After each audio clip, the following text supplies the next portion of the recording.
Okay, welcome to... Take 4? Yeah. Welcome to our fourth take, and also welcome to Just 10 Questions with Michael and Rebecca. We're going to share a little bit about us, our past, and what mental illness kind of looks like and means to us. So to start things off, I'm Rebecca, I'm 23, and I'm from Sherwood Park, Alberta. My name is Michael, I'm 29, and I'm from Steamboat Crossing, Newfoundland.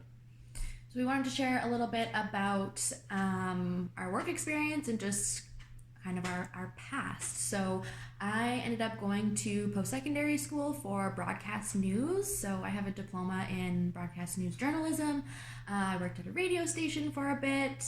It was really great to get out into the community. Being part of a community is something that I've always been really passionate about. So that really allowed me to do that. Unfortunately, it was not what I hoped and dreamed for, so Michael graciously accepted the offer to move out to Kelowna, and we started here 3 years ago. I've worked in customer service, I've worked in communications, I've worked in the transportation industry, pretty much just anything and everything I could get my hands on, volunteering along the way. Yeah, I guess the same. And that for me, I'm kind of been all over the map of Canada for jobs, I guess. From anywhere from being a McDonald's service employee to being a railway conductor for CN. So that was, woo. Lots of great stories. Trains. Yeah. Question number 3 that we have written down is, what mental illnesses do we live with or have we been diagnosed with? Start with me. Yeah. This might be a while. So first and foremost, I live with borderline personality disorder. It's a developed trait personality disorder that stems either from early childhood or who knows when. So besides that, I also live with ADHD, depression, general anxiety disorder, and addictions. People don't look at those as mental illnesses, but they are. I wouldn't do things if I didn't want them. Mental illnesses that I live with, I have been diagnosed with generalized anxiety disorder and different forms of depression, most predominantly seasonal affective disorder. So typically in the seasons, it can be quite challenging for me. I get into really dark places. I've also had OCD symptoms ever since I was very, very young. So haven't been formally diagnosed, but any of my counselors will tell you that it's a definite likelihood. And then kind of our next thing that we wanted to share was how these mental illnesses show up in our lives, because it's not like we just stand there one day with generalized anxiety disorder and nothing happens. We are living with all of these mental illnesses every single day. I'm twitching right now. Right, so...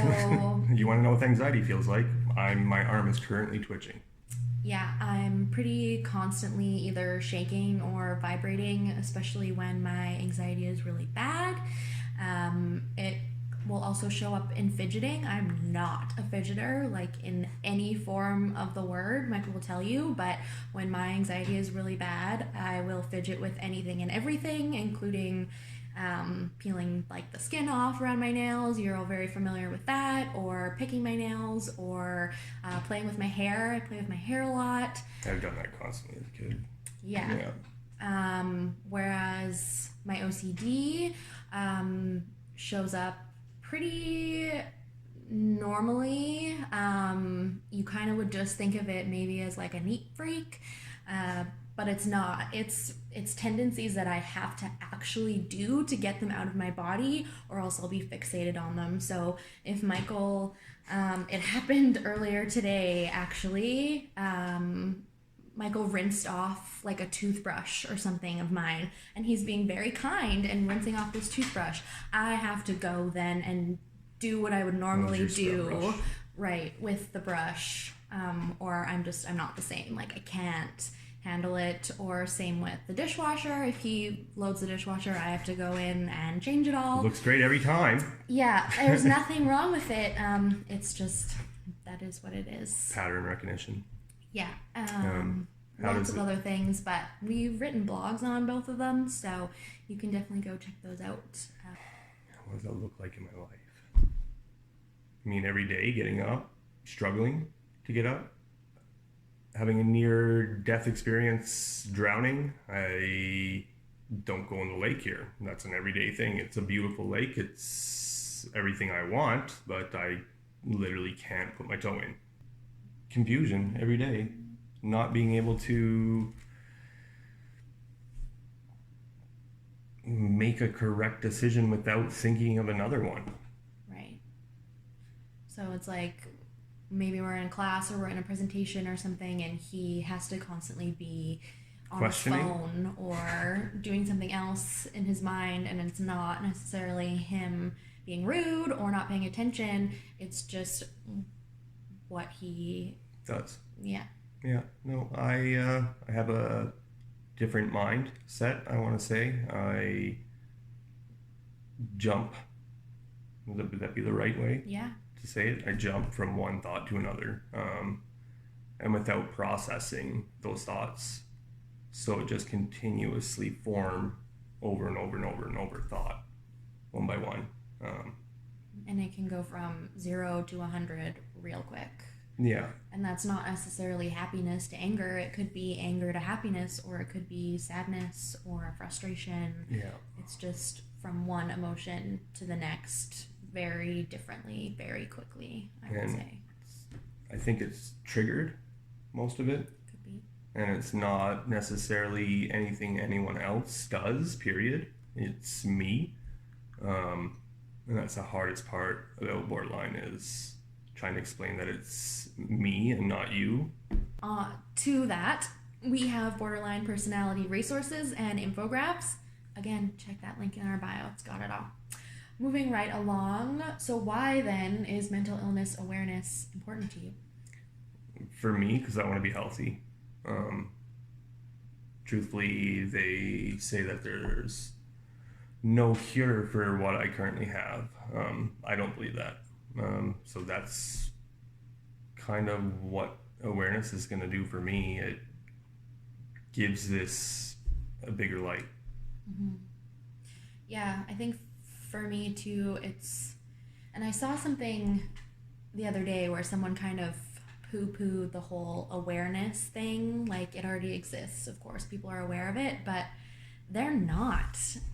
We have been to all sorts of events, markets, presentations, whatever, and people still don't know that A, there's a stigma, and B, Mental health's a problem. we're stuck behind it, that it's a crisis, that it's something that everyone is facing every day. Yeah. And so I think it's really important for us to bring a real human piece to it, so that we're not just all talking about it, but we're actually showing you and sharing with you.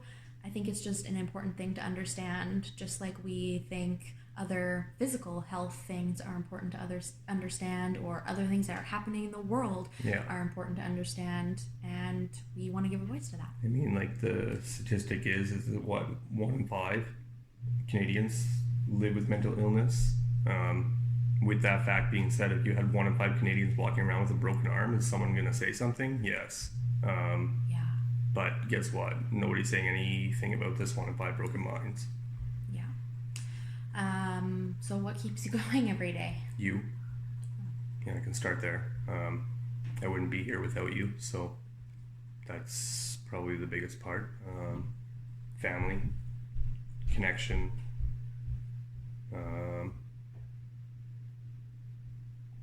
just pure will. Yeah. Just because that's what we're supposed to do is wake up every day, and so there's kind of that automatic reflex that makes it a bit easier to keep going, but the connection piece, yeah, is huge. Anytime we get any sort of message or comment or phone call or whatever it is, it's just that one little extra thing to keep you motivated, to keep you going. So we really understand the power of connection, and we appreciate it when you connect with us, and I hope that you feel the same when we reciprocate. What's one thing then that you want to work on with your mental illness? Reaction. Mine's easy. Yeah. Mine would be to let things go. Not that I hold grudges, but I really hold on to, I don't, I really hold on to other people's feelings and thoughts. And like, say in any given situation, if I make a comment or a question or whatever, I will for the rest of the day go back and think about that and over again and over analyze it. So just like letting go, that would be one thing that I would really want to work on. Me too. Yeah. What's one thing you wish people knew about your mental illness? That I'm not faking it. It's really, it's not really easy, but it's easier to slap a smile on and say you're fine versus explaining what you're going through and potentially having someone not understand or not care and just kind of walk away. So one thing I wish that people knew is that when I say I'm struggling, or probably every day I'm struggling, even though I'm not saying anything. I wish that was one thing I wish people knew, was just that truly, really every day, every moment of every day, I'm going through something. Yeah. We all are. It's not their fault.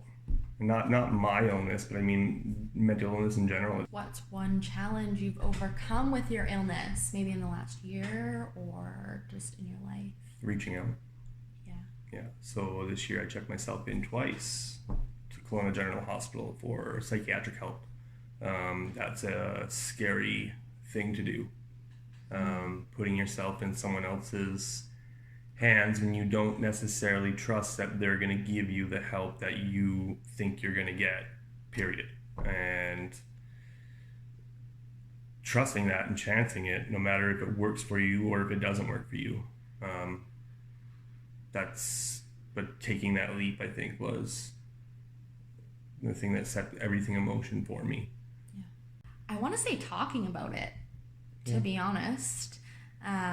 It's obviously, like I just said, I'm constantly going through it, and it's so much easier to just not say anything about it. So actually being honest with myself and with the people who I'm fortunate enough to be surrounded by, it's a huge challenge to overcome, and I'm still working on it.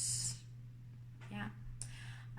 If there was one thing that you could do for global mental health, one thing, what would it be? You answer first.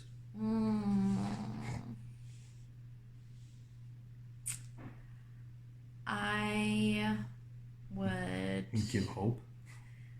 Yeah, but how do you do that? I would set up some sort of community within the community, some sort of place that was equipped with a counselor, peers, support groups. I guess our goal. Yeah. Our 24-hour hospital. That's what we want. A one-stop shop for everyone, everywhere. Not just in the privileged communities. And this should everywhere. be walk-in. What's one thing you would do for global mental health? Listen. Good one. On that note, thank you so much for listening to us.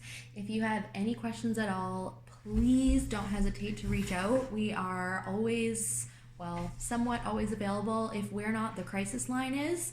All you have to do is text 686868. You can text them anything, whether you're in crisis or you just need to kind of talk to someone and reach out. We're happy to, but of course we're not here 24/7, so just make sure that you do know those crisis lines and 911 in an emergency. We'll be back. We're going to talk a little bit about our company in our next video. We're super excited. Again, if you have any questions or you want to chat, please reach out.